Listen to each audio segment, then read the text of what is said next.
Well, welcome to the Emotional Mastery Podcast. Today I have Dr. Ron Stotts, who is an executive coach and transformation guide, three-time best-selling author with a PhD in psychology and a doctor of chiropractics. And I'm really excited to have this conversation because I think, the themes of breathwork, like we talked about, emotional intelligence, authentic leadership are so important. I mean, for everyone, right? And I think it's something that a lot of us are waking up to. And I believe when you're on this journey, whether it's spiritual or just in leadership or as an entrepreneur, these things really help, propel you forward. And obviously that's what we're going to get into today. So I'm There we excited. go. Yeah. Yeah. I will hand you the floor though, and I'll let you, introduce yourself and kind of share your journey of how you got to where you are and, any defining moments along the way. All right. Yeah. Well, just in terms of what you shared, to me, there really aren't, and I'm sure you agree, there aren't separate cells that we go through the world in. I mean, a lot of people do it that way, but I think it creates a lot of schism within their ability to function on a higher level. And so the real quest is to become a single authentic human being that's really accessing your full potential. And that is a journey. It might Mhm. be the whole journey. Mm. It is a journey that has to be taken consciously. And so, how we get there, I'm just thinking in the last couple of days that people calling who are interested in the work or involved in the work and that type of thing. And, I had a great call with a kid, that's very rude, 27-year-old adult, younger than my grandkids. Yeah. But, brilliant guy, really capable and really sees what he wants to do in the world. But I'm kind of looking for, well, what challenges are you facing? What's your dream come true? And it's more the classic is that he's looking outside of himself for those answers, outside of what's motivating him. He's motivated by childhood stuff in an unconscious way. He's been motivated by his desires and fears in other ways. And it's just, I'm sure he's going to do great. I really am. But like everybody who ends up coming to me, they're going to do great with what they have until they reach a certain point. And Mm. then they need to access more. And unfortunately, they're addicted. I mean, I really do feel that that's not too strong a word in this, in the way that I see things. They're addicted to looking outside of themselves for what can only be found within. Mhm. And so that's really what my work is about, is supporting people in that inner journey Mhm. for the outer success, healing the past to empower their future, however you want to say it. Yeah. And, I think some people celebrate that I am so on my journey and so on my path, and it's like the truth for me is healing and really becoming a whole integrated human being is much easier than struggling and being at the effect of all the childhood issues that nobody wants to look at. And Mhm. so when somebody comes to me and they might be from 27 to 67, I mean, whatever age they are, what I'm looking at is what's really behind where you are. You're running into something. You want more. You want to play on another level. You want to, be more successful, more money, have a more effective organization, more cooperative, collaborative, whatever it might be. So you're looking for more. And that, I say, congratulations. That angst, that struggle you're in is really nothing more than an indicator that you're ready to evolve. And Mhm. so it's a matter of, it's like, okay, so maybe they're feeling the classic not enough, or like they're not fulfilling their potential or whatever. And it's like, the truth is you're not enough unless you've learned to access more of yourself. Mhm. And that's an ongoing process of evolving. That's an on, you're always, whenever you run up against something, you don't know what's next, or you're having a challenge, or you're struggling. That's nothing but an indicator, not something to react to from fear, other than letting your fear recognize, oh, I really need to breathe into this and go deeper, but to really be excited about the opportunity, that, oh, yes, I have a struggle. That means something's ready to be healed. And so if I breathe into that and heal that, then that's how I'm going to access the very thing that I need to take my life up to the next level. Mm-hmm. And so a lot of what I'm talking about is really looking at shifting perspective, and perspective is really nothing more than the result of the level of consciousness you're on. And so it's critical that you be able to be able to shift your level of consciousness ongoingly. People talk about comfort zones. I really see those as just, okay, here, this strata of consciousness. This, if I'm this conscious, then I'm really, I've had a spiritual weekend or something. This level, I've had a fight with my partner and I'm Mm-hmm. having trouble. So they react and try and get themselves centered from here, and over here they kind of, well, let's party a little bit and bring ourselves back down to, that range. And Mm-hmm. my support is like, just continue to evolve, because in whatever you can't find in a given level of consciousness can be found in a more expanded level of awareness and consciousness. Mm-hmm. So learn to do what it takes to be able to make those shifts ongoingly, Mm-hmm. So, you know, I guess that's where my journey began. Was I stumbled out of thinking I was the all-American kid into recognizing I was in deep shit. Excuse my language. Yeah. I mean, Uh-huh. I got out of the military, which was not a fit for me at all. Mm-hmm. And that was a reality check. And then, just in my recovery period, got a divorce and lost custody of my two sons. And I mean, I was only 22. Mm-hmm. So that was, I really had to catch myself in that spin out and became suicidal. And turns out I had a lot of chemical imbalances due to the PTSD from the Vietnam War. And, but nobody knew anything about that then. And so it was Mm-hmm. just falling into place. But I had that opportunity to leave and quit the world, or to do whatever it took to find my way into another level of awareness and consciousness, a new perspective. Mm-hmm. And so that's really where I began my journey, was out of desperation and struggle. And, I don't have a choice. Yeah. Well, most people do. And that's the luxury they have that unfortunately really holds them back. Because, I see it when people call.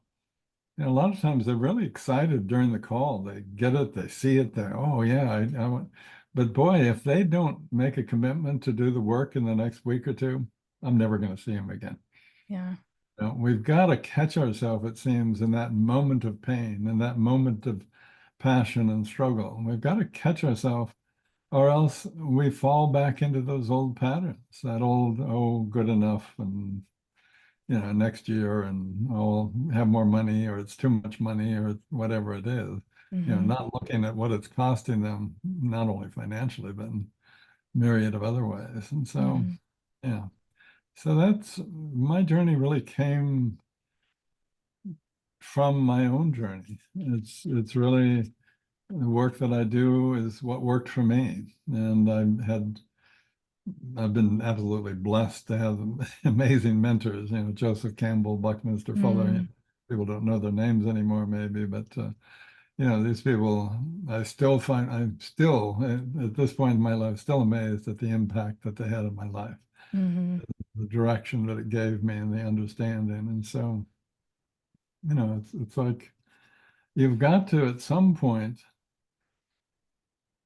and this is, I guess, almost everybody that comes to me is really at that point where they've done the best they could, and now they are feeling stuck. And another way to look at it is they've really created their life, but it's not on a foundation that's substantial enough to allow them to continue to grow. Mm-hmm. When you're building a home, the first thing you build is the foundation, and it has to be strong enough to Mm-hmm. hold whatever you're going to put on top of it. And Yeah. I unfortunately see a lot of people building their life, their world on sand, because they haven't dealt with the childhood. They haven't dealt with their past. They don't have a level of self-awareness that gives them the emotional intelligence. People say, oh, emotional intelligence is great, but it really comes from having dove into and fully embraced that inner child to Mhm. know your deepest fear, your greatest anger, your hurt, your pain, your suffering, your shame, you know. And if Mhm. we haven't gone back and reconnected with all those parts and become whole and authentic and conscious, those parts they have pretty much free reign over our subconscious, which is like 90% of our thoughts. Mhm. So, so when Yeah. people come to me, it's really about leading them and guiding them on an exciting inner adventure of self-awareness, and then expanding that into, let's integrate that into your life and become a more conscious human being that literally is neurologically rewiring their brain on an ongoing basis. Mhm. That's the Yeah. short, long version. Sorry, I I love don't think it. I've ever taken Yeah. off like that. Well, I think, as I was listening to you talk too, I think a lot of people who are drawn to this healing work have clearly gone through a lot of darkness themselves, right? Because it's almost like the darker the darkness is, the lighter, the brighter the light that we have to share. And we have to go through those experiences. And I think, one huge thing that I've learned is, that space of comfort isn't always what's healthy. And we know that, right? I think we watch ourselves do it and we know we need to do something differently, but the anxiety or whatever it is, depression or something is holding us back and just bringing us back to that space. And I was the same way for a long time. I did a lot of the spiritual work. I went to therapy. I did all the things, but I wasn't taking action because I was still afraid. And so I would run back to that space. And I can't even say what it was, the thing that was like, you have to take action. Like you can't just not, and when I started, even just in little things of just being like, okay, 1, 2, 3, and do it. Even though it was scary, I think that's when it really starts to unfold in a beautiful way. And so I guess like how can we get ourselves from, leaning into that space of comfort, like constantly, to then being able to show up and take those action pieces that reinforce that, whatever, we're worthier and we can. Yeah. I think it starts with maybe noticing that you've gathered more than enough information and now it's time for transformation. Mm, mm-hmm. We're very addicted to, well, if I'll just take this course or get this degree, Yeah. I'm part of that. Yeah. Yeah. Yeah. You're looking outside of yourself for, as I say, for what can only be found within. Mm-hmm. And and to find anything deeply within yourself, you have to become self-aware. It is a journey of self-awareness, self-growth and development. But to me, you begin by breathing, because boy, I talk about an epidemic is people not breathing. Mm-hmm. And they really like to not breathe so they can, excuse me, stay up in their heads. Mm-hmm. And it disconnects really 2/3 of their brain from their ability to function. Mm-hmm. And so let me get a sip here.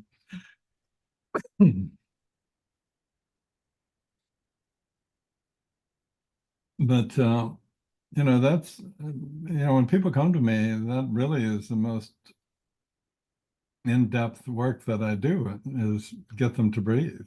Mm-hmm. Breathe and begin to feel. Breathe and begin to look deeper. Breathe and begin to become more self-aware. And you know,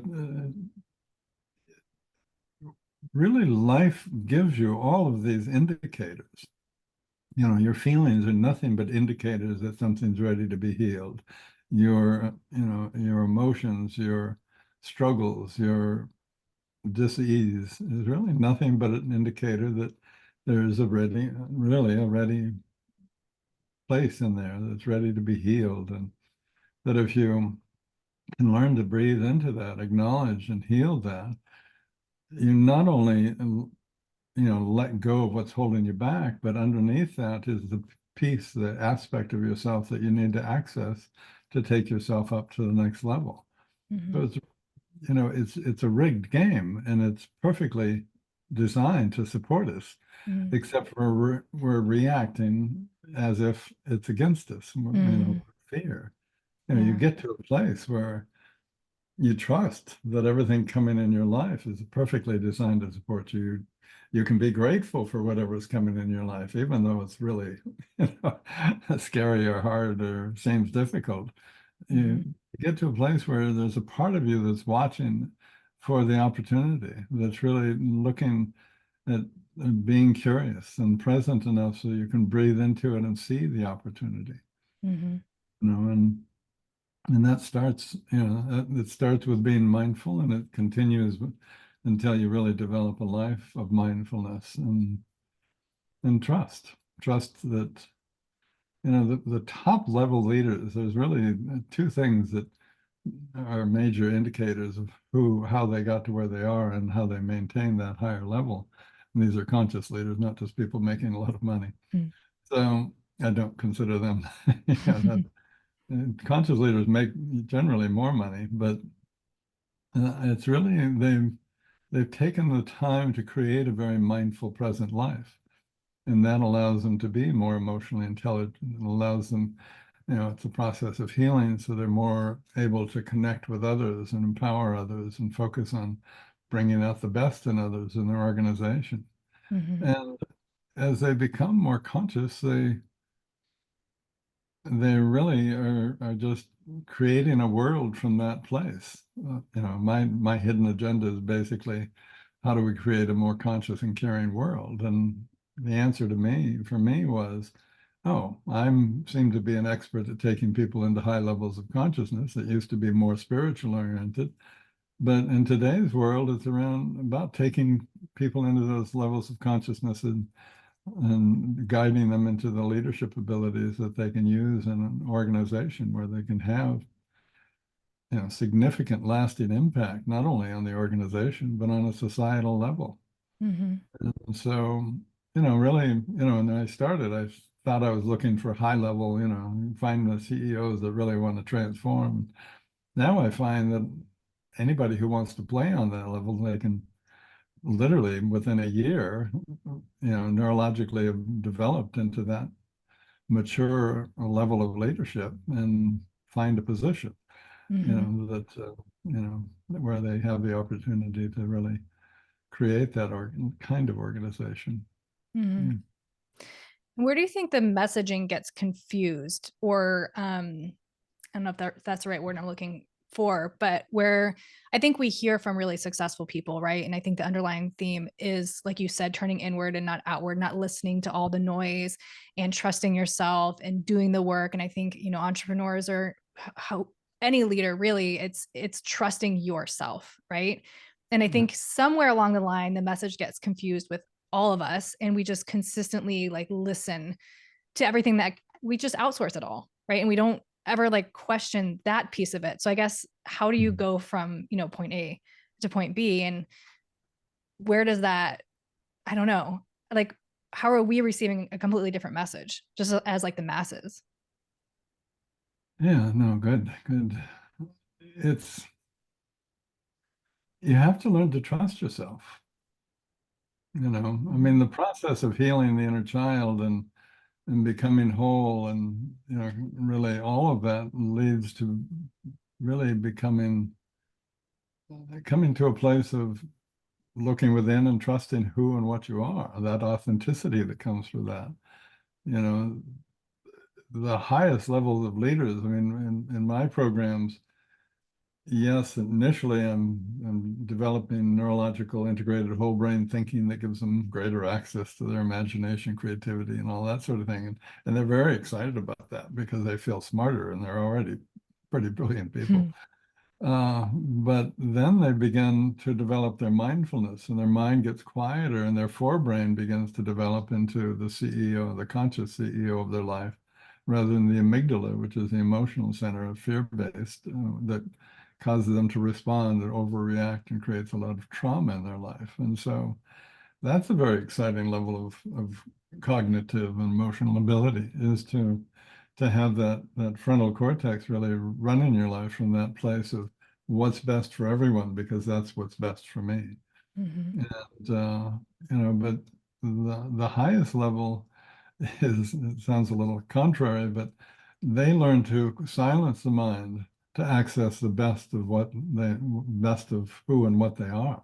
Mm-hmm. They literally learn to say, okay, I need this design, this solution, this answer, whatever it is.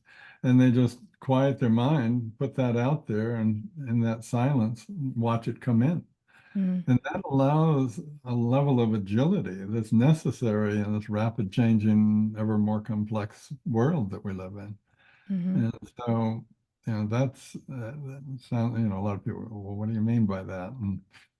And the truth is, neurologically, they understand how that works now. When I came up with that 20, 30 years ago, I kind of apologetically introduced it or something from meditation. But, it turns out that, there's different brain waves, the theta, delta, and, all the alpha.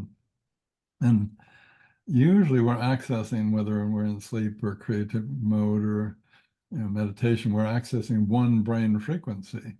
Well, it turns out that if you really healed the past so the mind is quite quiet, then you learn to really trust information coming from a higher level than just this efforting sort of brain here. You create what's called an alpha bridge across all of those levels of those different frequencies. And when you do that, you're really drawing the best of all those frequencies. So the best for when you're in meditation, the best for when you're in high level creativity, the best in all aspects of who and what you're capable of accessing. And so, if you want to play on a conscious, successful level, you have to do it from passion for your highest intention. What do you want to breathe into? It might be pretty scary, but that's really your aspiration, your highest aspiration is what you really need to breathe into. But it's really willing to live your life on that level, that you've got this highest aspiration that's a little scary to wonder whether you'll ever reach that. But you're using your passion to drive your life rather than using fear to push your life. Mm-hmm. You're not, I mean, I'll give you just a short something I've walked through with thousands of people now in my work, but it's like, if I love myself unconditionally, I'm afraid others will. And as they finish that sentence and go down several levels, it always comes to, they won't accept me. They'll reject me. I'll be alone and I'll die. Mm-hmm. So that's an underlying belief that is driving their life. And you can really do a parallel with if I'm in my power, if I'm fully in my power, I'm afraid other people will.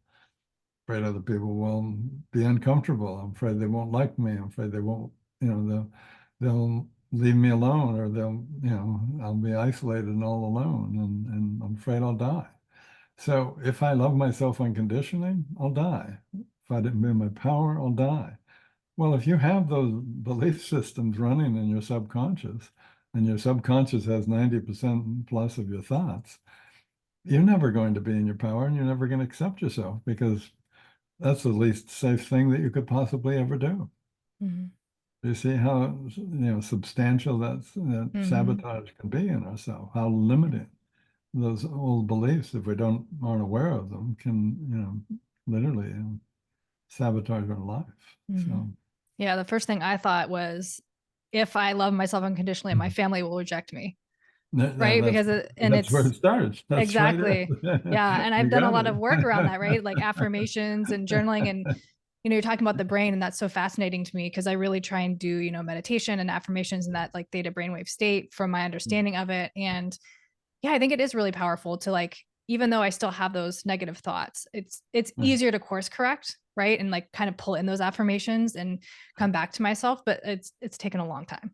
I'm still not like perfect with it, but because it Well, is that and I initial. think until you heal the past, Mm-hmm. so that other 90% is quiet and supportive, Yeah. rather than sabotaging and limiting, Mm-hmm. it is very difficult. I mean, I've been in this business for a long time, and I have friends who make tons of money selling programs that sell you on using that 5% to try harder and think better. Mm-hmm. And I don't feel like they're out of integrity with what they're sharing, but they're not telling the audience the whole truth of, well, if you haven't healed your past, then you really are going to be sabotaged in your efforts to do that by your subconscious thoughts. Mm-hmm. I mean, entrepreneurs, especially young entrepreneurs, I see them, they're focused on the money and they want to have an impact and that sort of thing. Their professional development goes hand in hand with their personal development. You cannot Mm-hmm. separate Mm-hmm. them. Your level of consciousness determines how you perceive, experience, and react to everything in life. So if your level of consciousness is really kind of fear-based, and I'm not criticizing that, it's just where most of us, because we're raised by parents who were raised by parents, Mm-hmm. you have to take the time to, only takes a couple of months. It really does, to learn the tools, to do enough healing so that you're looking within, and when something comes up, you use those tools to continue to heal and grow. So it's not a arduous task that, oh my God, I have to do the work. It's like, no, you get to do the work. You Yeah. get to go on this great adventure, this journey of wholeness and Yeah. self-acceptance and love. So Yeah, I love that. I think even in my own journey, so I'm 37, and I think sometimes because I'm not exactly where I want to be or dreamed I would be, or society told me I should be at 37, right? It's so easy to get looped in that. yeah, yeah, And I have to yeah, pull back and just be like, am I happy? Right? Like it just start there. And then yeah, if I can find that space, then, whose timeline am I on? I'm yeah. not on society's, I'm not on my parents, I'm on my timeline, and it may look different than my brothers or, whoever else of my Absolutely. friends Well, that's, yeah, yeah. successful. And so I think for me, at least, that's just been a huge help because for, after from 30 to like 36, we'll say I was very much on like, I have to like create this because I'm 36 years old or I'm 35 years old and I should be here, and I think releasing that just in that created more happiness to Sure. be like, Sure. okay, Yeah. I don't have to be anywhere, just Less stress, here. more ease, and yeah. Yeah. Yeah. Yeah. I mean, I just use the breath as my Mhm. reference for everything. It's my dearest Mhm. friend, my most valued spiritual Yeah. teacher. It's everything because it's the most immediately telltale, most immediate indicator as to how I'm doing. Mhm. If I'm not breathing fully and deeply, then I'm not accessing the best of who I am. I don't have a perspective that's most supportive for me to make decisions from. I'm coming from a place of fear. Mhm. And if I'm not breathing, I'm literally telling my body that I'm in fight or flight. And so it's there's the primal brain and the midbrain and the higher brain. Well, any sense of fear, not even as subtle as not breathing, is going to shut down the chemical gates between that midbrain and higher brain. So all of a sudden, you just don't have access to the best of who you are. You're Mhm. not going to come up with your best ideas. You're going to choose the wrong partner. You're going to choose, make the wrong decisions and how to move forward because you're not playing, you know, with a fully developed mind. Mhm. And that, again, that doesn't take a long time to develop, but it takes a choice of getting out of your comfort zone to become the person that you're capable of becoming. Mhm. I love to ask people, once I can coax the image of what they really want out of life, it's like, well, okay, so who do you need to be to do that? Mhm. I love that You question. know? Yeah. Mhm. And that's who I want them to focus on, rather than Mhm. being at the effect of their parents or God knows Yeah. what else in society. Mhm. Be at the effect of who you want to be, who you need to be to create that amazing and magical life that you truly want. Mhm. Yeah. And it's not going to look, if mine's any representation, it's not going to look anything like you thought it would. Yeah. But it's Yeah. going to look a lot better. Mhm. Yeah. I'd love to And go back a little bit to just like the breath work in general and how we can create more awareness of that. And if there's any tools or specific like methods that you use, if it's like I know like there's really intense breath work and there's just really slow breath work. So as far as like your, what you teach or with clients, how does that look? it really starts with paying attention. Are you breathing? When are you breathing? When are you not breathing? When are you stopped breathing for extended periods? That's be honest with you, fairly staggering for them to recognize. Mm, And so in the work that I do, I use a lot of, I'm asking questions, I'm using sentence completion, and I train them to breathe into and finish a sentence during and with each exhale. And that literally is neurologically rewiring their brain to, oh, when I'm running into something difficult, I'm going to breathe into it from now on. I'm going to look deeper from now on. I'm going to be present and curious with it from now on. And so a nice practical thing that we came up with, I was co-director of a brain integration center back, God knows when, but yeah, the 70s, I think. But you know, it's really, we called it the stop process. You know, I think a lot of people have borrowed it by now, but mm, you know, the S is really stop for a moment. You know, you're feeling anxiety, you're feeling discomfort, you're in a situation that you're not comfortable dealing with. Stop for a moment. Take several deep breaths. Let yourself observe and become curious about what's really going on. What are you reacting to? Is that a childhood reaction? Is that actually something you know you need to pay attention to here and now? And as you observe from that curious present place, you begin to see what your best next step is. And that's where you proceed. So the stop is stop, take a few gentle deep breaths from a place of curiosity, and observe what you're feeling, what's your best next step, and then proceed on that. It sounds like a kind of like a stilted sort of way to go through life, but the truth is, after a while, you're always breathing, you're always being curious, you're always recognizing the best next step, and you're always taking it. mm, And the word for that is called living mindfully. So, you mm, know, so that yeah.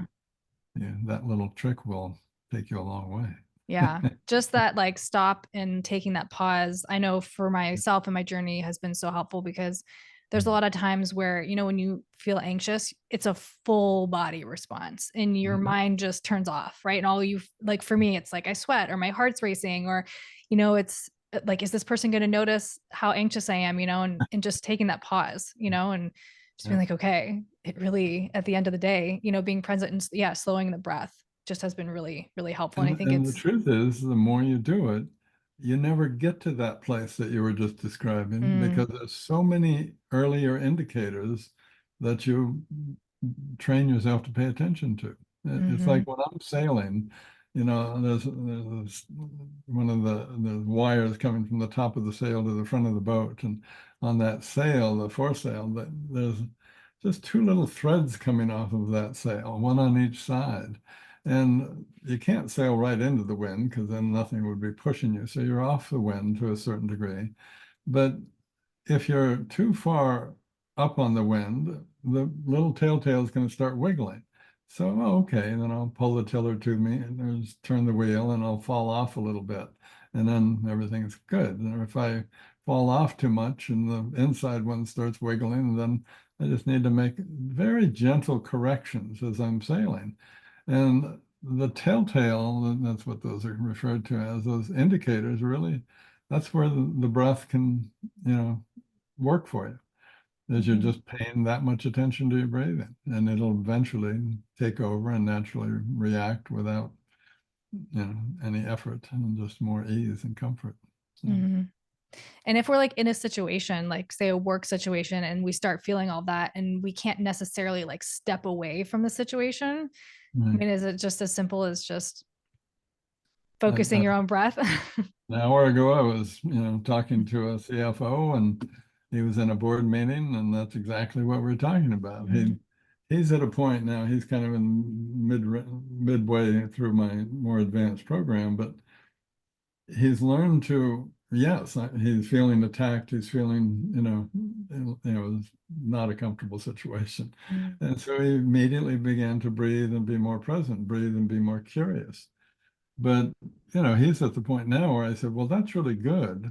His childhood reaction was normally to step back to, his parents were a little overbearing and controlling. And so the way he handled that was he'd step back a little bit and kind of, reposition himself and get centered so he could handle it.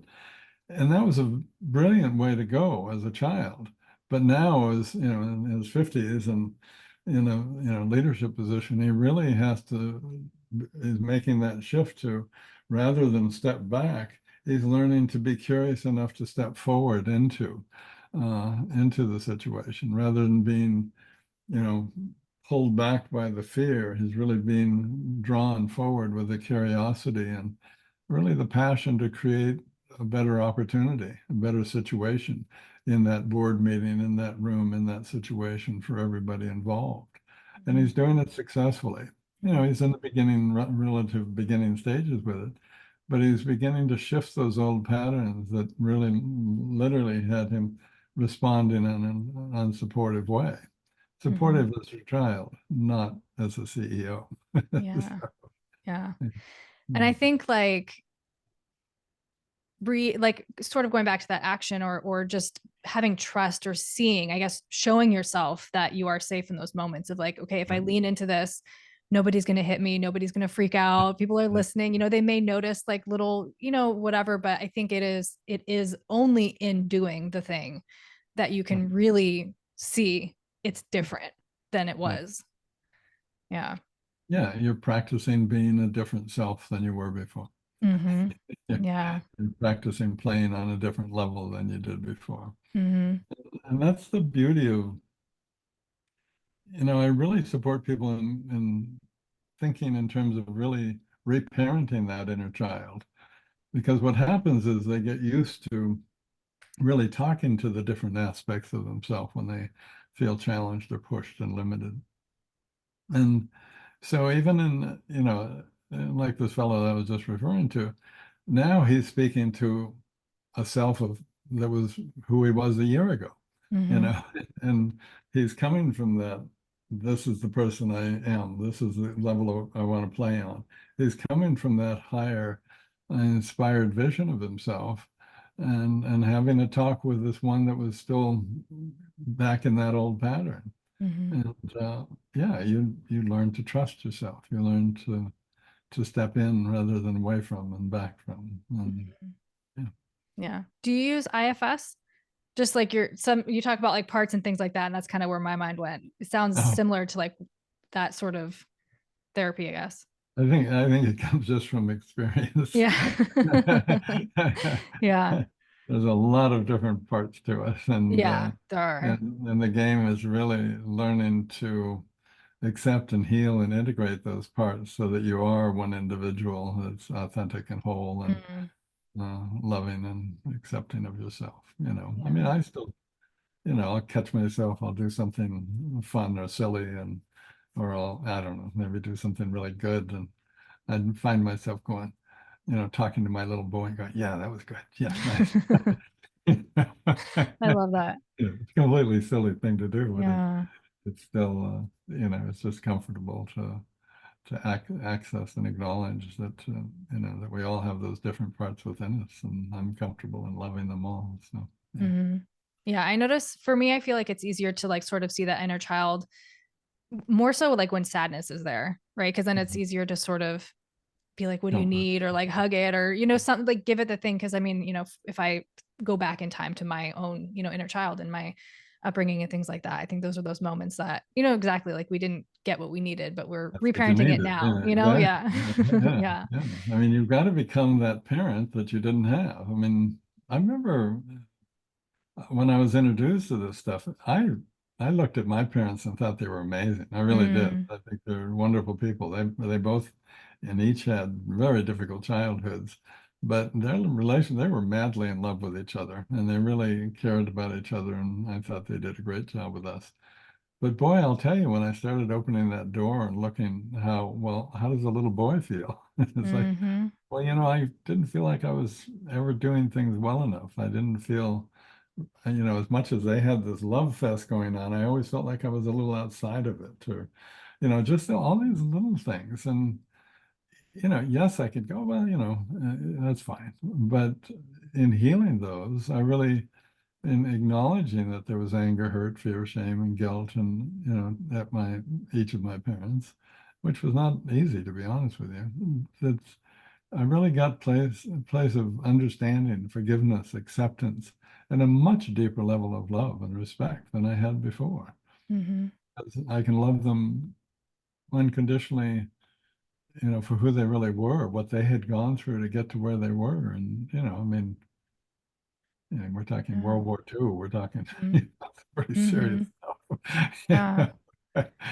Yeah. And, It's interesting because I was similar. My parents are still together to this day. They've always been, seemingly happy. And the trauma that I experienced and the shame that I felt and all of my shadows and everything, I always thought about that. I was like, I didn't have an abusive childhood. Like, right, where is this all coming from? But like that, when I really dug into just, emotional needs not being met, or, maybe feeling like my brother got more attention than me. It's little things, micro yeah, things yeah. that seem silly as, but really impacted me. And it's not that they did anything wrong, right? I think they were doing the best they could with what they had. They But did the best they could, right? yeah, my little Rochelle just took that to really feel rejected and not good Right, enough. And right. so it's my own work to really, like you said, forgive and deal with that. Because when anger started coming up, I was really surprised. I was like, wow, I'm like really angry at them, Oh, and it wasn't yeah. anything that felt obvious. I had to really like do that work to like get Yeah. beneath it. So I think that's really interesting because I think it's more obvious when you've had trauma, when you've had abusive parents or a Yeah, household. I And mean, if your dad's been an alcoholic who beat your mom, okay, I know where to yeah, focus. exactly. Yeah. But when your parents have loved each other and they came to your football game or your whatever, hmm yeah, it's Yeah. subtler, but just as important. Yeah. Just as Yeah. important to recognize and go through the process hmm so that you can reconnect and recollect all of the disparate parts and become whole, as we talked about. So, Yeah. I think we do this thing too as humans where it's like because I had like a seemingly like really nice upbringing that I'm like, well, it's not that bad, or right. at least I wasn't hit, or we excuse our way out of, Yeah. validating our own actual experiences. Well, and we call it normal because it was normal Mm-hmm. for us. Mm-hmm. Yeah. I mean, I lived in I had one really wealthy friend and one really poor friend. I remember came bedtime and they'd pull out the couch and, literally there was a pile of little kids on the couch. That's where they slept. Mm, yeah. And, this other friend who had, I think his parents had a collection of carriages in the yard and, Mm, the swimming pool and all of that. And I was definitely not at either end. I was definitely the mm, middle class guy. But, we all walked through life thinking that was normal. mm-hmm. And really, whatever our childhood was like was normal to us. Yeah, when you ask anybody, anywhere in the world, it turns out, what does the child want more than anything else? Everybody knows it's unconditional love. Mm-hmm. And then what will Yeah. they do to get it? Whatever they have to. Yeah. People So please and what did you be do? perfect. All the things try to. Yeah. Exactly. So you Yeah. have to ask yourself, well, what did you do Mm-hmm. to get love as a child? Because Mm-hmm. that's your program for getting love. Yep. Yeah. That's why you're still looking outside of yourself, is because your program, you're looking for who do I need to be? What do I need to do? How should I feel? How should I react? All of those things are being gauged or answered in relationship to looking outside of yourself. And you're just giving up your power and keeping your heart closed. Mm-hmm. Yeah. Yeah.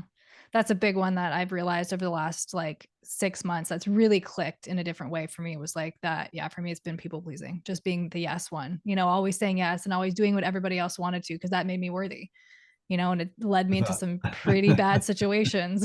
I'll bet. Yeah. So now I'm like, no, like reprogramming that. It's been a journey, but I feel like I'm Yeah, finally like starting to move the needle there. But yeah, that's a good. powerful question, I think. Yeah. And that's, maybe that's a mentor's job is to ask powerful Yeah. questions. I know with my most advanced folks, I mean, in our calls, and it's really just kind of taking what they're doing. It's not like they're not doing it well or, good enough or anything, but it's just shifting, tweaking the perception enough so that they see it from a higher level of consciousness. Mm-hmm. Maybe that's why I love this work is all I have to do is be a little higher consciousness than anybody else. Yeah. I And look ask really the right brilliant. questions. Yeah. Yeah. And that, that supports me and, that's my path. So that's a hmm much better habit than, Yeah. the others that I see out there when Yeah. they're available. So, but yeah, I mean, I just so encourage people to take the time to fall in love with themselves Mm, and really learn to unconditionally accept and embrace all aspects of themselves, because in that wholeness, they all the things they don't trust that they can do. I mean, every time I'll ask somebody, what do you really want? And they go, well, I'd like to be a CEO, but mm, they work too hard, they this or they that. And all you hear is all the limiting beliefs that sabotage them from doing what they want to do. The truth is a conscious CEO works less, I mean, I've had people who, run multiple organizations and that type of thing, micromanage it, and they're exhausted, and that's why they come to me, because they just can't just keep up and everything's starting to fall apart. Well, within months, all of a sudden, they're they really focused on bringing out the best in everyone. So the leadership is now much more diverse and unified in their higher intention, their common goal. But all of a sudden, they have more time, and in that more time, they get to really focus on the projects that they really, they're kind of dream projects that they mm, never would have time to get to. yeah. So yeah, it's whatever you're, if you think you don't have enough money or enough time, or I'll do it when, I'll do it after I'm successful. It's like, no, do it now. Yeah. Make all the difference in how quickly Mm, you reach those levels of fulfillment and success. mhm. I love that. Have you Mm. heard of human design at I've all? heard of it. I wouldn't Okay. want to have to give a talk on it right now. Yeah, no, that's one of the modalities I use with clients, but it's just really interesting because I think the whole premise of it, or the whole purpose, is to like have your mind work for you and just move your decision making into your body, is basically, like, in a nutshell, what it is. And it's loosely based on the chakra system, so you'll see like what look like chakras in the design. But a lot of what we talked about today too, it always comes back to that in my mind. I think about human design because it's like we have these areas where we are taking in energy from others, right? Where we're being conditioned, where outside sources, where we're asking for other people to like make decisions. But it's those areas that are what human design calls the not self, right? And so we're always making decisions in our unauthentic beings, right? We're making decisions from the not self, right? So if your not self theme is unworthiness, right? We're making decisions based on, well, is this going to make me worthy or not? And it's coming back to what you do good, right? And in that place in your body that really does give you that answer. And it's this beautiful process. I love the system because it creates awareness and it allows you to see, how that energetically, what's happening. And then it gives you like a tool to sort of like come into your body. And breath work, I think I love breath work, and just like being able to breathe, and like you said, like just asking a question, just breathing into it, and just in feeling it, or whatever. So I think my mind's always on human design, but I was just curious if you Well, that's had fine. I heard of mean, it, or what they're giving you is a reference point. yeah. And that's kind of your, you know, home base. Yeah, it's like, Hmm. oh, I'm feeling a little off. Well, I'll go to Hmm. home base and Yeah. get centered, and that'll allow me to access the best that I can get. And Hmm. that makes all the difference in the world. I mean, Hmm. I see so many people out there trying to help people, but they have no stability in who and what they are. Hmm. I remember I, my work goes in cycles. So, I've been doing it for quite a long time now, Hmm. 45 plus years. But I mean, I remember there was this period where I had two groups coming to me. Most of them were therapists, and a lot of them were from spiritual community and that type of thing. But the therapists were coming to me because they recognized they couldn't help their clients in certain areas. Maybe a client had a lot of anger around something, or shame, or whatever the emotion might be. And they recognize, oh, I haven't dealt with that deeply enough in myself to really be comfortable guiding somebody to the depths of their issues and challenges around that. And so we would go on that journey and get that healed, and then they could go out and help people. And that's really, if you really want to be of service, you have to take care of yourself. you have to heal yourself, because each level of healing, each level of self-acceptance and love, each shedding of that armor around our heart that was wisely put there as a child to protect us, which now will just end up killing us. Mm. We have to shed that armor and open ourselves to learning and growing. And that's where you're going to be, that's where you're going to be successful. If you want to be a successful entrepreneur, focus on healing yourself and becoming whole. It really makes Mm-hmm. all the difference in the world. Because Mm-hmm. then you're not coming from that fear of, am I enough? Am I going to fail? It's about the money. It's about, it's like, it's not about any of that. Mm-hmm. I can't tell you Yeah. how many millionaires and billionaires I've worked with that they always get to the same point around the money. Well, that wasn't it. Mm-hmm. And it, absolutely wasn't it. If I could just get enough of that, then I'll feel safe. Then I'll be Yeah. loved. Then I'll be worthy, whatever. It's like, no, no, you've got to Mm-hmm. find that in yourself, and your success will come from that. Mm-hmm. I Mm. have one more question for you, and I know we're getting to the top of the hour, so if you're okay to go over a little bit, I'm fine. but I would love to know where plant medicine can support us in this, because Uh-huh. I think it's so interesting. Yeah, I probably don't agree with a lot of people on that, but I find that once somebody's done healing the inner child work, and really learn to breathe, be present, and take care of themselves, and really love and accept themselves on a whole new level, that then they're ready to graduate into, what I think I mentioned it, and if I didn't, I apologize, but what makes a conscious leader, what really creates and maintains that level of leadership, is really that mindfulness lifestyle and ongoing significant personal transformational experiences. And so, when people go through my 8-week program, that's definitely a significant personal transformational experience. Mm-hmm. But as they get into the 9-month program, I introduce them, they come 3 times, and each time I'm introducing them to a different medicine, generally, not always, and the point of that medicine is really because they're doing all their work, but it takes them into a level of consciousness that's beyond what they've generally live in. But it is the level of consciousness that they're able to live in all the time Mm-hmm. at this point in their life. And then they move into, they do their work and they gain, and then they come again, and then it's like, oh, I can play on that level now. And so it's like a guide into the next level that's available for them to play on. And I've been around it a bit.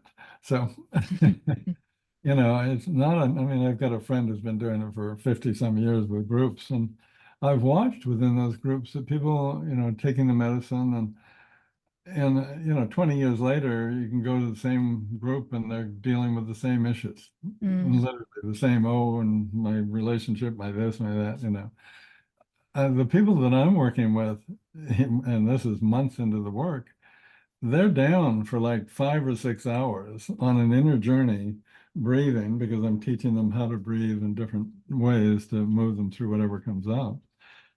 And yeah, they're just quiet, and it's an inner journey, and it's so empowering and healing for them. There's no drama, there's no, chaos, there's no running into things that they don't know how to deal with. Excuse me.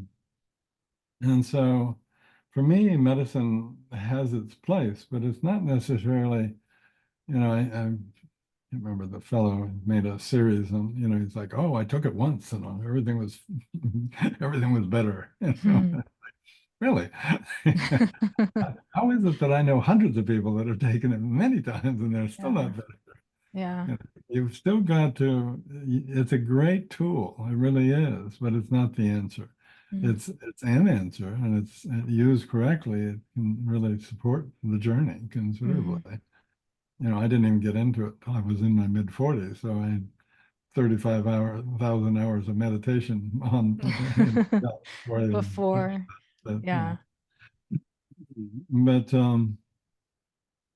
Yeah, I think, I think people take it and they go, oh, I'll just keep doing this. I'll microdose, Mm, I'll, and they really don't.